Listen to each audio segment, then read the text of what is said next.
Tired of leads slipping through the cracks and your data feeling like a chaotic mess? Today, we're diving into how to seamlessly capture leads directly into Google Sheets from Aisensy Flow Builder, transforming your lead generation and data management. First, access your Aisensy Flow Builder. We'll start by creating a new flow or editing an existing one where you want to capture lead information. Locate the Add New Node button, click it to reveal the available node types from the selection.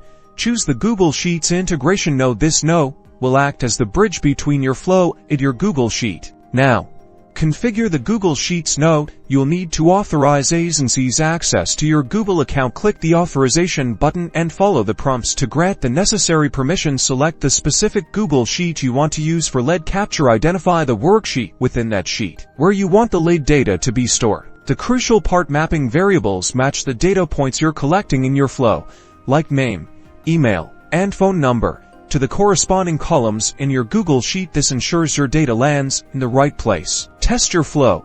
Trigger the flow as a user would, and confirm that the lead information is accurately and instantly appearing in your designated Google Sheet. This confirms that your setup is working perfectly. And that's it. By automating lead capture into Google Sheets, you'll save time, improve data accuracy, and ultimately manage your leads more effectively, making sure no opportunity is missed.